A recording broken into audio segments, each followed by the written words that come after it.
When I was the Prime Minister of Canada, I was often asked this question: why do you support Israel? My response, in effect, was always the same. Why wouldn't I support Israel? Why wouldn't I support a fellow democratic nation where open elections, free speech, and religious tolerance are the everyday norm? Why wouldn't I support a country with a vibrant free press and an independent judiciary? Why wouldn't I support a valuable trading partner and a wellspring of amazing technological innovation? Why wouldn't I support our most critical ally in the Middle East and in the international struggle against terrorism? In a rational world, in a world where simple common sense prevailed, the question, why do you support Israel, would be like asking, why do you support Australia or Canada? But we don't live in that rational common sense world. So the case for Israel has to be made over and over. I, for one, am happy to make it. Let me start with this. Every military action Israel has ever taken has been to protect itself.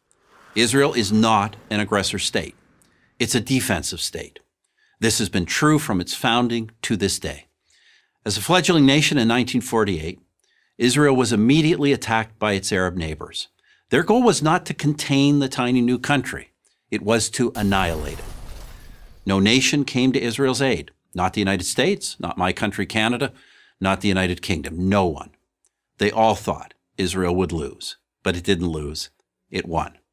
In 1967, Israel's neighbors again sought to utterly destroy the Jewish state, a nation that had then existed for 2 decades. Again, Israel prevailed, and it survived another all-out attack in 1973. Those are the big wars, but I'm not sure there's been a single day in Israel's entire history when some act of terror has not been waged against it, inside or outside its borders. There have been 2 bloody waves of terror, so-called intifadas, in the late 1980s and the early 2000s, when Israelis were blown up on buses, at pizza parlors, and celebrating weddings. There have been incursions from terror groups like Hezbollah in Lebanon. There have been thousands of rocket attacks from Hamas in the Gaza Strip, even after Israel completely withdrew from that territory in 2005. In between the wars, in between the terror, Israel has sought peace with its neighbors, and it has achieved peace treaties with Egypt and Jordan. For others, however, every Israeli gesture for peace is met with incitement and violence. I recount this history for one reason. Any nation that has endured what Israel has endured could easily have become a police state. But through it all, Israel has never abandoned its commitment to the rule of law, to democracy, to tolerance. 1/5 of its citizens are Muslim.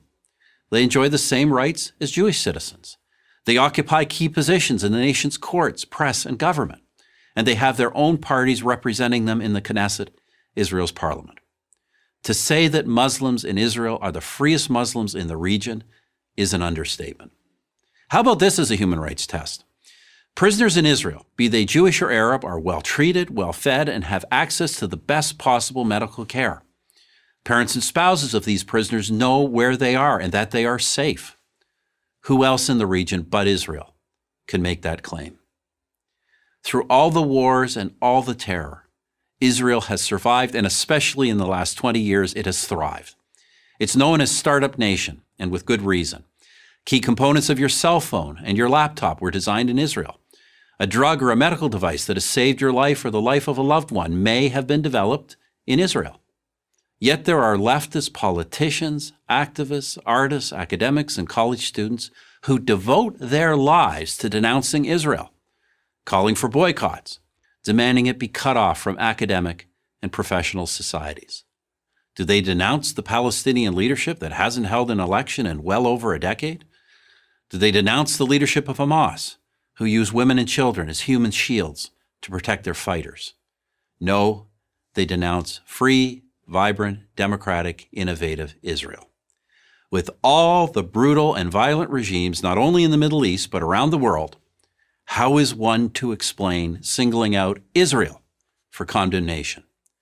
Sadly, only one explanation fits: anti-Semitism. Do these haters of Israel question the legitimacy of any other democratic nation, of any nation for that matter? Of course, the answer is no. Somehow they only managed to oppose the Jewish one. The State of Israel has now existed for 70 years. It is one of the freest, most prosperous, most successful nations on earth. Why do I support Israel? Why wouldn't I? Why wouldn't anyone? I'm Stephen Harper, 22nd Prime Minister of Canada for Prager University. Thank you for watching this video.